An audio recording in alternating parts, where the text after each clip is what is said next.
ме? Бүгінгі сабағымыз күндегіден ерекше болайын деп тұр. Біз бүгінгі сабағымызды өте бір керемет бағалы әнжүрлермен бастайын деп тұрмыз. Бүгінгі күнге қандай тілер екен? Әрбір бала бағалы інжу маржан дейді. Ендеше сендердің әрқайсыларыңды інжуге теңеп тұр. Інжу деген қандай бағалы зат? Қайда болады ол? Інжу болғыларың келе ме? Әр топтан екі баланың шыңдарда басып көріңдер. Оқи ғой. Қателесуден қорықпа, бұл да үйрену. Тамаша. Келесі. Әр сәттің қуанышқа толы болсын. Жарайсыңдар. Барлығыңызға арналған тілек. Біліп сенің болашағың, оны жақын ет. Тамаша. Келесі тілек қандай екен? Баса ғой. Еңбегің елеусіз қалмайды, сені оған лайықтысың. Тамаша, керемет тілек екен. Арманыңнан ешқашан бас тартпа. Арманыңнан ешқашан бас тартпа дейді. Тамаша тілек. Әр күннің жаңа мүмкіндікке Толы болсын. Әр күнің жаңа мүмкіндікке толы болсын дейді. Ал ендеше балалар, бұл інжулер қайда болады дедім? Теңізде, суда болады. Ендеше балалар, су бізде орындарыңыз отыра қойыңыздар. Балалар, су бізде әр тамшыдан құралады. Бүгінгі сабағымызды мен осындай әдемі су тамшыларымен бағалап отырамын. Әркім дұрыс жауап берсе, таратып отырамын. Және де қастарына бағалау парағын қойып дескриптормен дұрыс жауап берген кезде соның қасына өздеріне белгі қойып отырасыздар. Әр тапсырманың дескрипторы осының ішінде. Ал енді біз келесі үй тапсырмасы.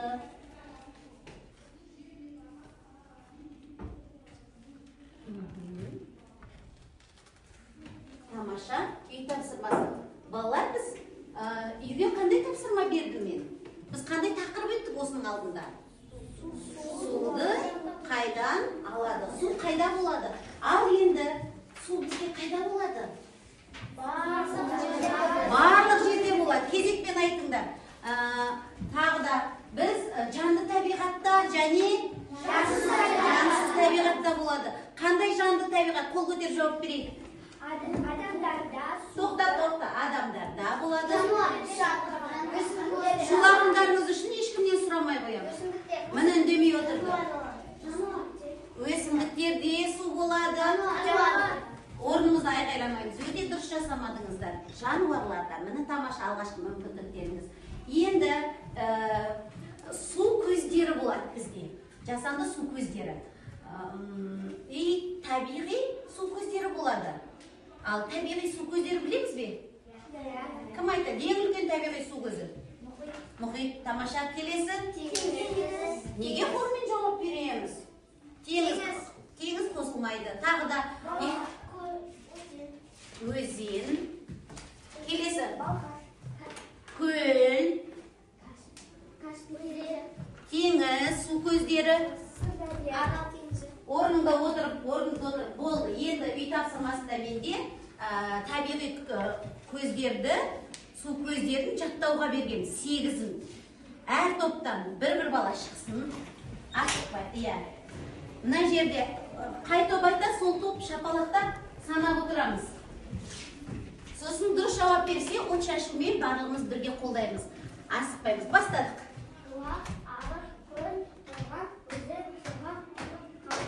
Ешеу? Жарайсың. Ал келесі.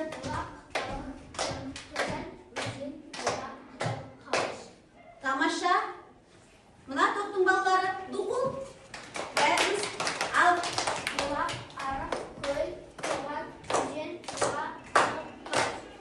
Өте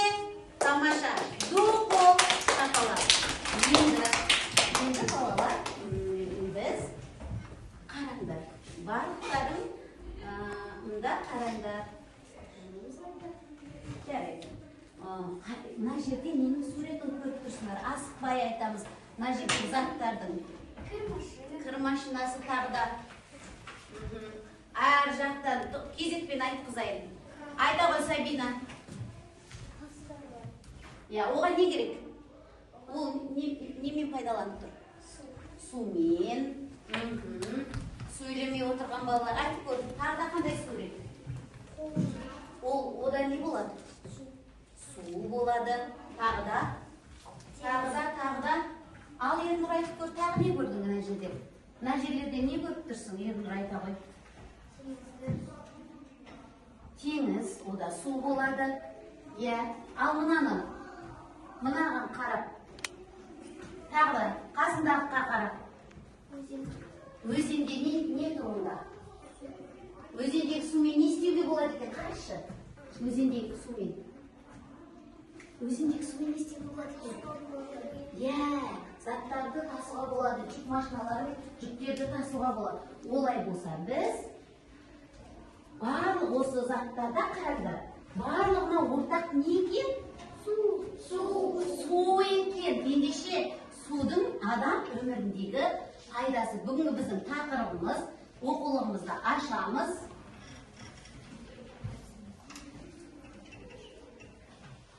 Дәптерімізді ашамыз, айтуды жазамыз, тақырыпты жазамыз. Судың тіршілік үшін маңызы. Желтоқсанның 15-і судың тіршілік үшін маңызы бүгінгі тақырыбымыз. Ендеше барлық жерде су керек деп жазып аламыз. Тақырыпты жазамыз. Арқамыз тік.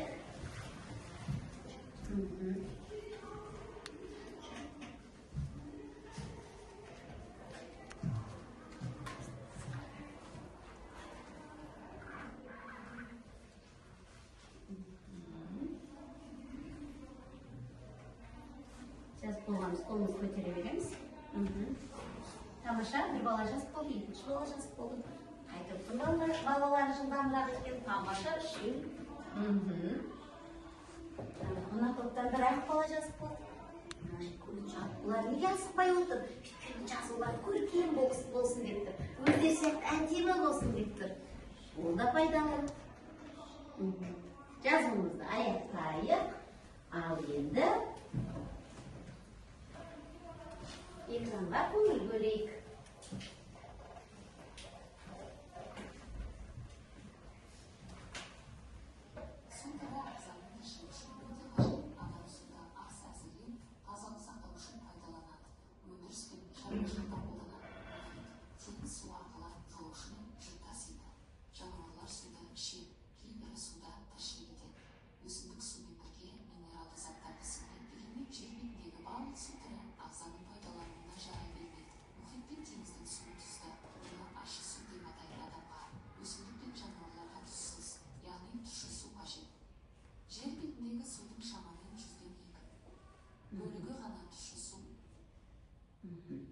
Ендеше не туралы айтты?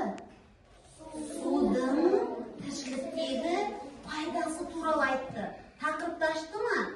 Ендеше сабағымыздың мақсаты қалай болады екен ендеше бізде? Сабағымыздың мақсаты. Қараңдар, сен білетінің бүгін осы сабақ бойында судың тіршілік үшін маңызын білесіңдер. Содан кейін ауыз суды үнемді пайдаланудың маңызын білесіңдер. Мақсат сабақтың. Түсіндіңдер ме? Сабақ бойы сендердің меңгеретіндерің. Ал сабақ бойы меңгеретініміз күнделікті өмірде суды үнемдеуге мысалдар келтіреміз. Су ресурстарын ұқыпты пайдалану ережелерін жасаймыз. Біз оны ереже түрінде ма, қимылмен ба, сабақ бойы іс-әрекетпен, сөзімізбен жеткізуімізге болады. Сонымен бүгінгі сабақтың мақсаты біздің судың тіршілік үшін маңызына, қаншалықты маңызы бар екенін түсінеміз. Келесі, оқулығымызды ашайық. Оқулығымызды саусағымызды қояйық та көз жүріп тұрып шығайық. Оқулығымыздың 59-шы бетіндегі мынау жер бетіндегі барлық су дегеннен бастап оқимыз.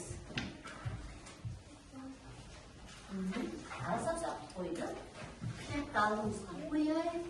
Дәптердің үстіне қойып алайық. Көзбен оқиық, иә? Айша, дауыстап оқышы басқаларын, саусақтарын Су қойып. ағзаның тіршілігі үшін өте қажет. Адам суды ас әзірлеу, тазалық сақтау үшін пайдаланады. Өндіріс пен шаруашылықта қолданылады. Мұхит теңізі су арқылы жолаушымен жүк тасиды. Жануарлар суды ішеді, кейбірі суда тіршілік етеді. Өсімдік сумен бірге минералды заттарды сіңіреді. Дегенмен жер бетіндегі барлық су түрі ағзаның пайдалануына жарай береді. Жарайсыңдар. Ал енді экранға көңіл бөлейік. Барлығымыз қараңдар. Адамның суды пайдалануы. Адам қайда пайдаланады екен суды? Оқи ғой. Иә, ыдыс жуғанда, тұрмыстық коммуналдық шаруашылықта, иә, тағы да Қолын жуғанда. оқи ғой. Ауыл шаруашылығында не көріп тұрсыңдар? Шөптер. Шөптерді не үшін ауыл шаруашылығында ол шөптердің арасында не болуы мүмкін? Су. Егін суаруға, иә? Егінді білесіңдер ме? Ауыл шаруашылығы дегеніміз егін егеді, бидай, отыра ғой, молодец. Бидай егеді, тағы да не істейді ыстық жақтарда? Күріш егеді, тағы да мақта өсіреді. Осының барлығын ауыл шаруашылығы дейді. Сол үшін біз суды пайдаланады екенбіз. Ал тағы да не үшін керек екен? Оқи ғой. Көзі көрмеді ма? Кім? Саяттеп оқи ғой. Қатты оқы сосын, қатты сөйлеп үйренеді балалар. Өнеркәсіп энергетика саласы. Өнеркәсіп энергетика саласына қажет дейді. Оны қалай түсінуге болады? Өнеркәсіп энергетика. Қандай өнеркәсіп бар? Біздің Теміртауда бар ма? Завод, фабрика, өнеркәсіп қандай? Темір, оған су қажет па? Не үшін қажет? Темірді суыту үшін, сосын тазалық үшін, сондықтан кез келген өнеркәсіпте осы су керек екен. Энергия алу үшін де керек екен. Ал енді келесі біздің оқулығымызда қарасаңдар, барлығында тұр ма мынандай диаграмма? Қараңдаршы, біздің ғаламшарымызда мына жерде мына көкпен беріп тұрған жердің барлығы көгілдір су. Ал күлгінмен беріп тұрған ол барлық тұщы су. Ал сарыға боялып тұрған жері ол адамға қолжетімді су. Ең азы қайсысы? Не істеуіміз керек ендеше суды? Үнемдеуіміз керек. Ал енді әрі қарата кетті. Суды үнемді пайдалануымыз керек екен. Тіс тазалағанда шүмекті жауып қоюымыз керек екен. Ауызды шайқау үшін стакан пайдалануымыз керек екен. Егер үйде шүмек бұзылып тұрса, оны жөндеу немесе ауыстыратын жерге хабарласып жөндету керек. Тағы да ваннаға шомылмай душқа түссең суды үнемдейсің дейді. Бұл суды үнемдеу жолдар екен. Енді қазір барлығымыз мына жерге мен мынаны ұстап тұрамын. Әр топтан бір бала. Бақтаулиев келе ғой. Кім? Сіз келе қойыңыз.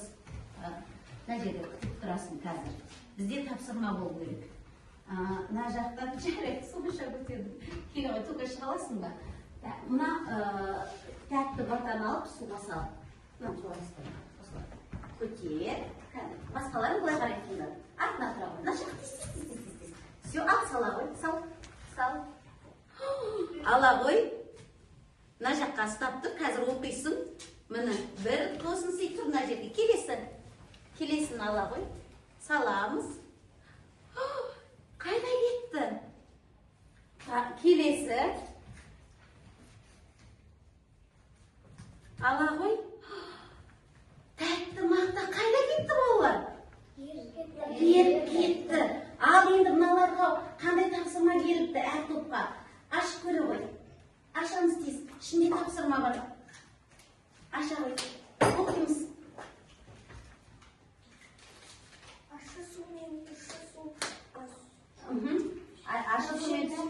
тоқта.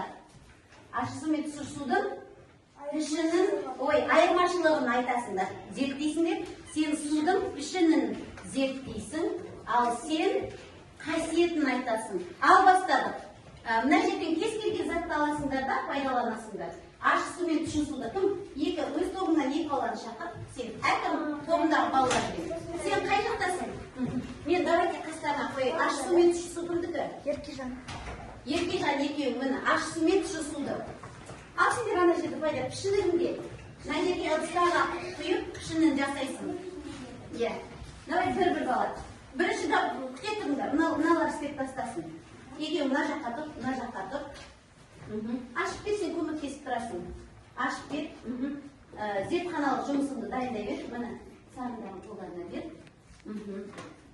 Ал кімдікі қасиеті кімде? Аминада қасиеті.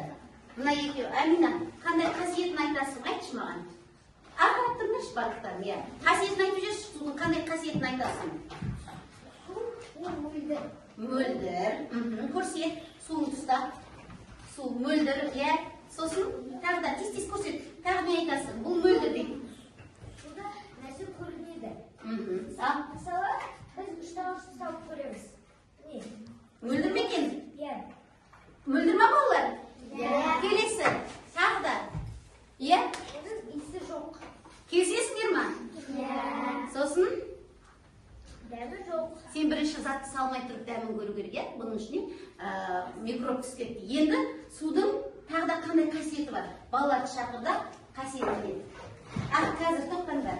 Сендер не істейсіңдер? Бір суға күте тұрыңдар.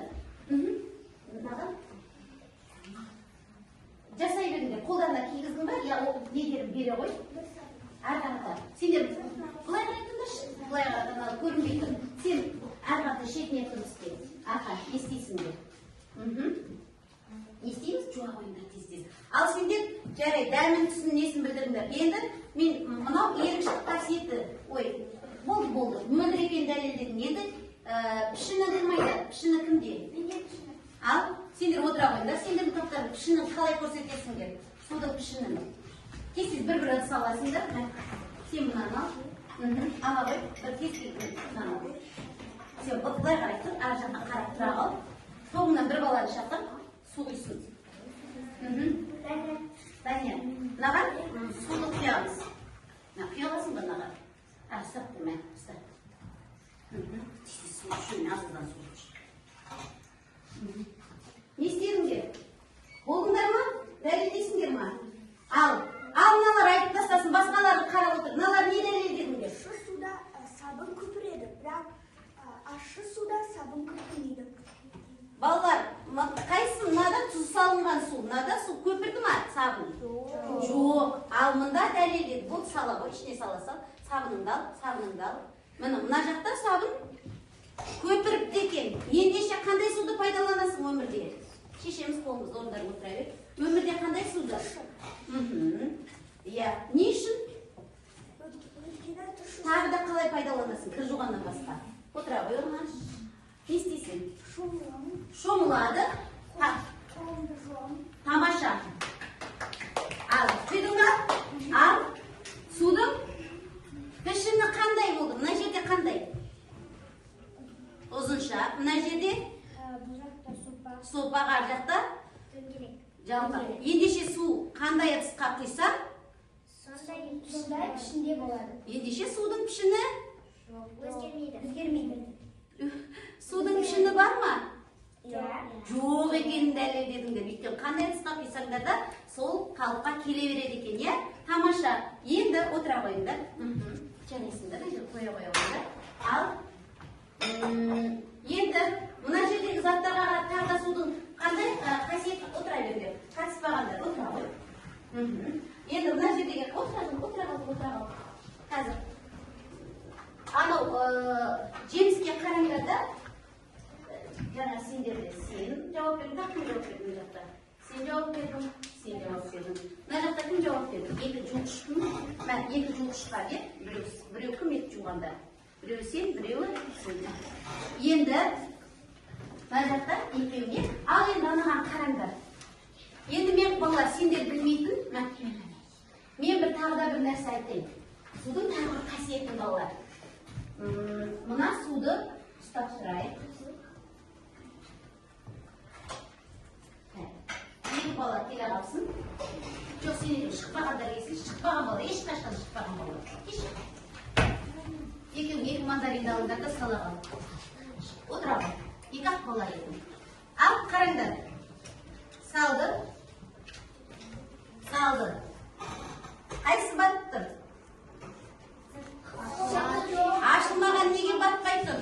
Өйткені оны не қабы ұстап тұр. Не? Ауа ұстап тұр. Сонда батпайды. Ал осыған ұқсас өмірде суға шомылғанда қандай мысал келтіре аласыңдар? Батпас үшін. Батпас үшін не істей аласыңдар? Екеуің де жауап бере алған жоқсыңдар? Қайда мен қапырадамын? Үшін суда демалмаймыз. Батпас үшін суда демалмаймыз. Хормен жауап бер, барды. Айта ғой. Суда батпас үшін өзімізге круг алып аламыз. Ал круг, оның неге оған су өтпейді, неге батпайсың? Өйткені ол резиновый. Тығыз, я, ауа өткізбейді жаңа күнде дұрыс айтты Айшада. Ал енді балалар, біз сергіту сәтін жасайық. Сергіту сәтін жасайық.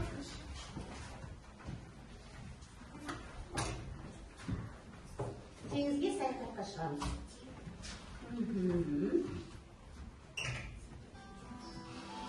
Дауысын қатты өрнекті. Билейміз. Толқын.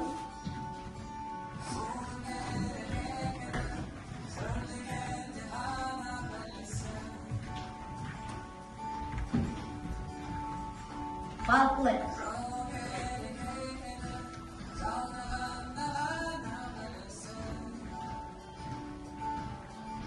Давайте тихим болайық. Әдемілеп шомылайық. Ал балықшы.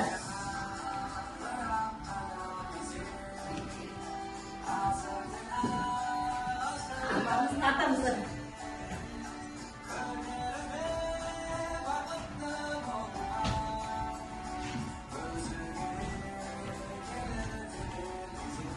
Бұрны да бұлай ауламаған ғой, қамақлай. Толқын. Үлкен толқынша демалайық. Тағы толқынмен демалайық.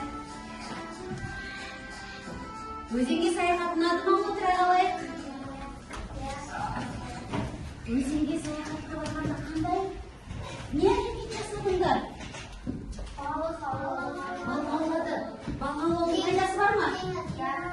Кезекпен. Болды. Болды. Кезекпен жауап береміз. Ал. Киіп болды. Киіп болды. Дельфин болдыңдар. Жоқ, қандай әрекет жасадыңдар? Тағы да. Балғалаудың пайдасын айтып сұрап тұрмын. Балық стресс азайтады, табиғатқа уақыт өткізеді. Ой, тамаша. Тағы да. Айта ғой. Балықты құтқарғанда шыдамына көмектеседі. О, сабырлыққа дейді. Тағы да. Айта ғой. Магазинге сатуына ақша қамтып беріп аламыз. О, алатынға болып не істейсің? Физикалық белсенділік. Жүру құралдарды дайындау, жеңіл жаттығуға өзі пайдалы. Өте тамаша. Ал соңғысы Балықты алған соң оны сатамыз. тамаша. Ол да күнделікті пайда. Айта ғой шалдар, айта ғой. Балықты алған кезде телефон көрмейміз. Вот ең керемет. Бос уақытымызды телефон, гаджет көрмей не істеген екенбіз? Саяхатта балық аулап. Өте тамаша. Ал енді бізде келесі.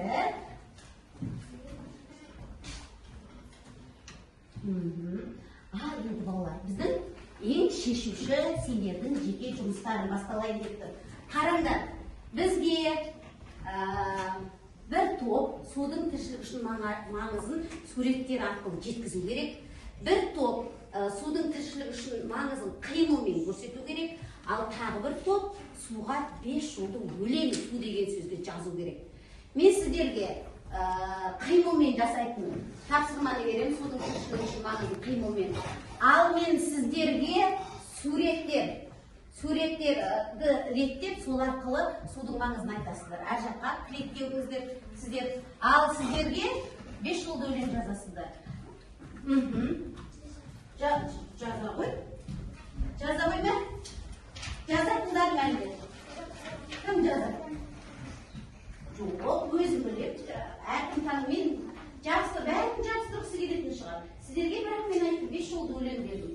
Ал мына жерге келе қалып, арғы қорытынды болса, анау жазам дейді. Так, сіздер жабыстырғыштар. Мына жерге барыңдар да, мына судың пайдасына суреттерді жабыстыра қалыңдар. Ал сіздер қимылдап өздерімен ақылдасыңдар, мына жерге жиналыңдар, өздерін тек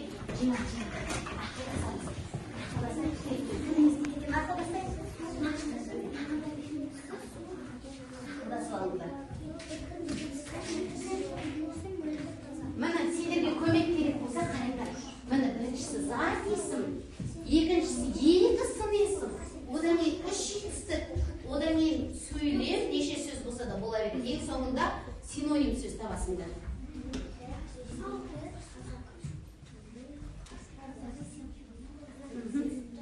Жақсы, молодец. Жақсы.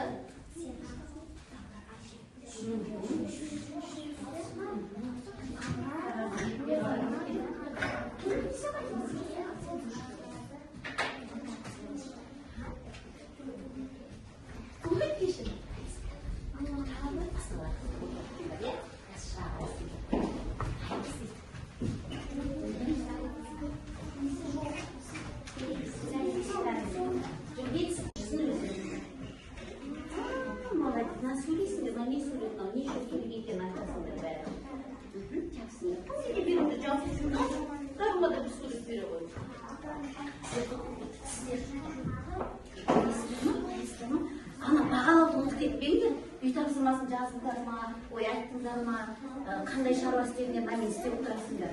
Кім көп қызмет атқарды? Кім мынада көп қызмет атқарды? Малына беріліңдер.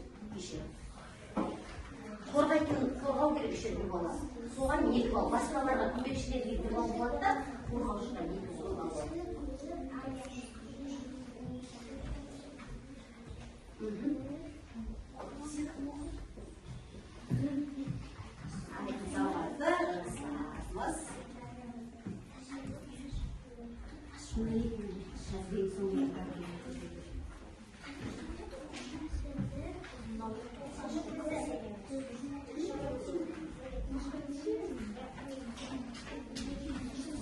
Соңғысы синоним сөз.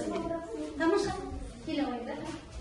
Ол сазан есейдесін, мына жерге жарып шығын кетсін.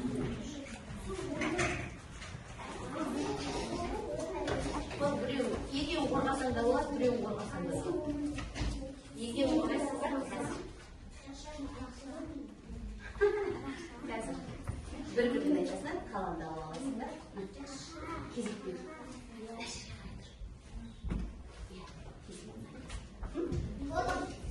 Тамаша, әкел. Ал балалар бірінші, ал отырамыз. Енді топты бір-бірімізді бағалағанда қараңдар балалар. Топты бұл жолғы тапсырманың ерекшелігі тыңдаңдаршы. Мына кім дұрыс жауап береді, неше дұрыс не болады, мынау сонша тобына су алып кетеді. Сөйтіп, оны мына жердегі су ағышқа, су құйғышқа лека дейді ғой, осыға құямыз. Ал бірінші топ қорғаласын. Топ дұрыс болса ғана сендер су беруге рұқсат етесіңдер. Ал баста. Құсқа су керек. Тез-тез. Адамдарға су керек. Құсқа су керек дейді. Адамдарға су керек тағы да. Жемістерге су керек. Өсімдіктерге су керек. Жануарға су керек. Ағаштарға су керек. Тағы да жануарларға су керек. Сонымен су барлық жерде бар. тамаша. Мә. Екеуі саған, тағы 2 досыңды шақыр. Апара бер, леканы құя бересің, қазір қой сосын құясын, бір кет құямыз. қайсы сендердің топ. Міне. Келсесіңдер ма, көмектері болды ма? Мына жерде қоямыз. Қой, сосын қиясыңдар. Ағарып қой. Ал, қорғаныштар десін. Келесі қорғаныштар. Бұлар не депті? Бұлай бір оқысасын, ал мен сақтырайын. Бір оқыңдар екеулерін.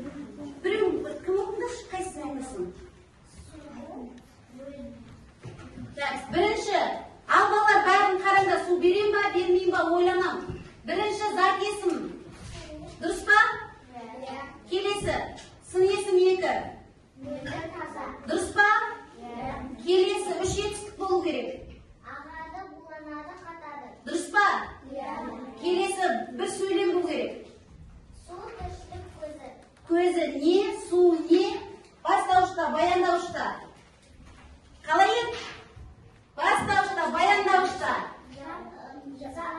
Зат есімнен болса, Бастауыштан кейін сөз ұқсап қойылады. Тамаша. Ең соңғы енді синоним. Судың синонимі? Су, өмір. Өмір. Өте тамаша. Сендерге бағалау 6 су алуға болады. Ала бер су. 6 су. Еркектен алып бер. Ал енді соңғылар бір болды. Апарып қой. Күптісанда ма сендер сосын қиясыңдар. Қой бірінші. Бәрін бірге қиясыңдар. Енді соңғы топ түйістіңдер қалайсың. Олардың суын аламын екен, аламын екен. Бұлардікі сендер сияқты жазмады, сурет жаздырмады, не істейін деп тұр мыналар. Көрейік, отыра қой орнына. Тек сендер тоқта. Мен дайындап тұрайын. Дұрыс айтқандарға орындарына шуламай айтыңдар. Жарай ма?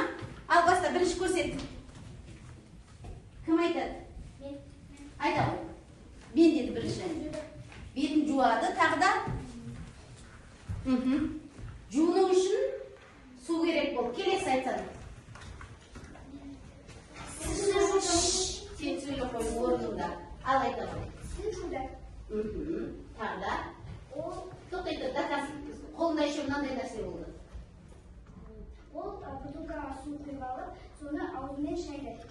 Ол нені білдіреді, Арлан айтшы, ол нені білдіреді?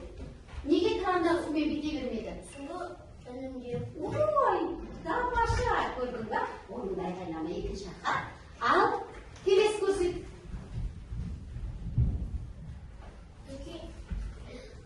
Сен айтасың, орнында отыру айтқан үшін саған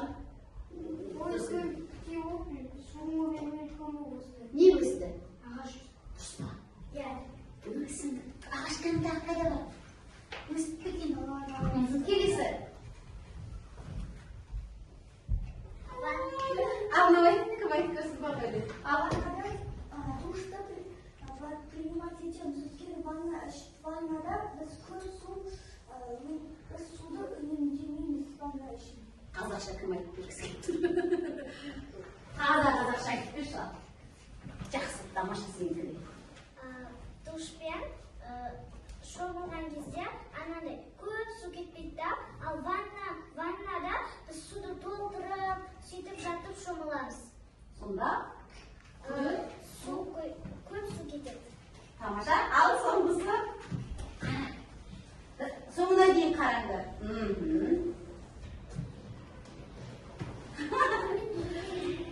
Айта ғой сен, көп сөйлемей отырғанда айтсайын, я балалар, айта ғой. Орнына тұрып айта ғой. Сосын? Кір жуды, одан кейін неге қолды жуды? Еденді? Суды үнемді. Кір жуған суды төкті ма? Жоқ. Онысымен не істейді? Дұрыстапты ма? Кім қалды енді соңғы? Айта ғой. Ол не? Қойын. Жануарға да су керек. Қазақша жануарларға да су керек дейді. Ендеше балалар су кімге керек екен?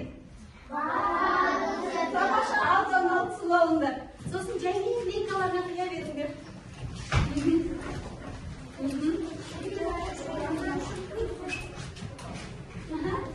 Ақырын құйыңдар, төкпей әдемі. Бұл еттілік, төкпей құйыңдар, кезекпен бәрін құйыңдар. Стақандарын біреуін жинаңдар, суды әдемі мой қойыңдар. Ал енді суды біз не істейміз дедім? Ал ендеше жақсы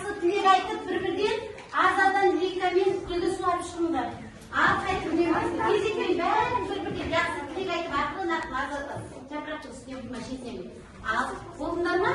Енді көздеріңді туғандыңдар. Аз жақсы тілек айтып кеп шығыңдар. Келесіге бер. Азардан төкпей, өте ептілікті қажет етеді.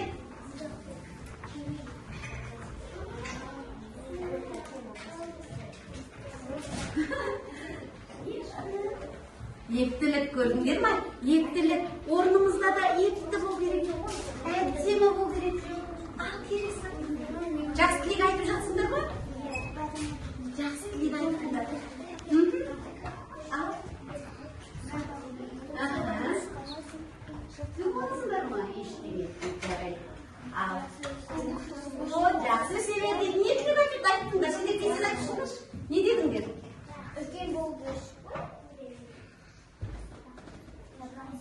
Жапырағын түспесін.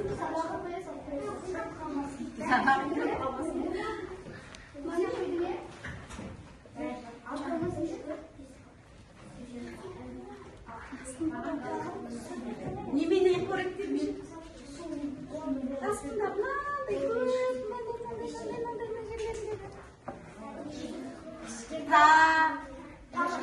тамырларын біз жасын.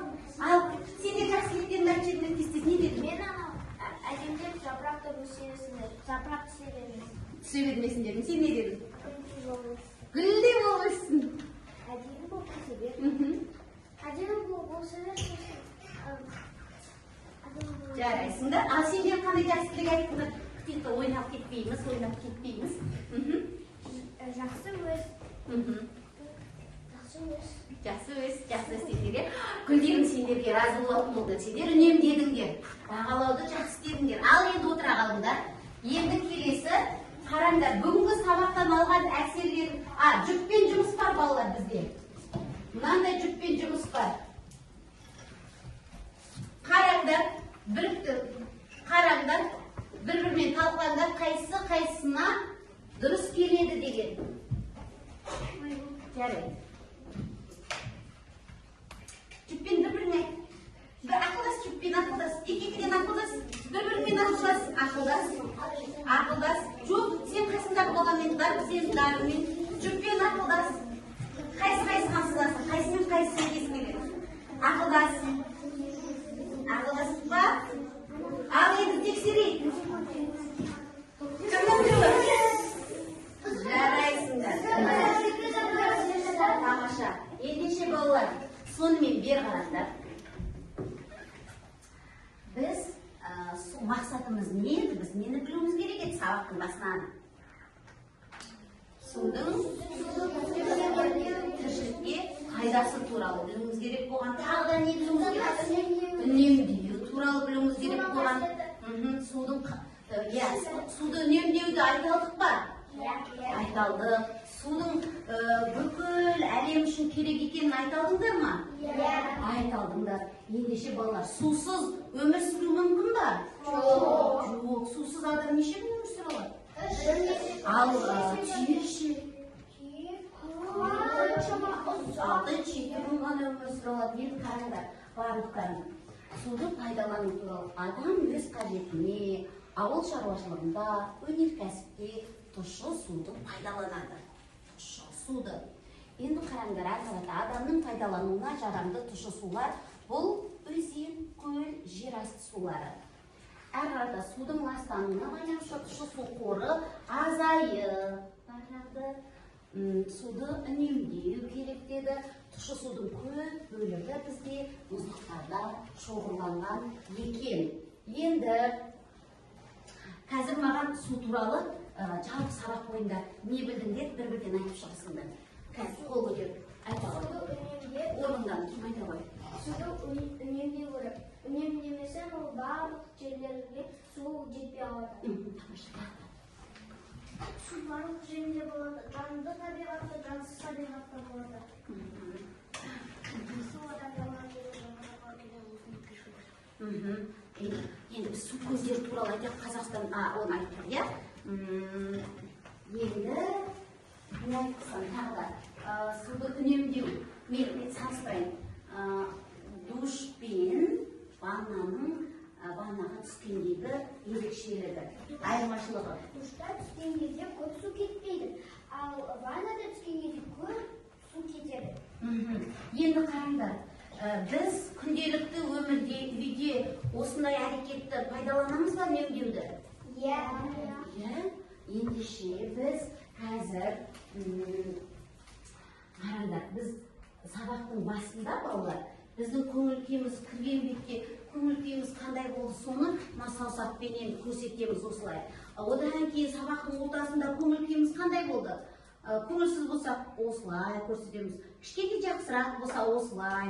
Егер қатты күшті болса, бұлай.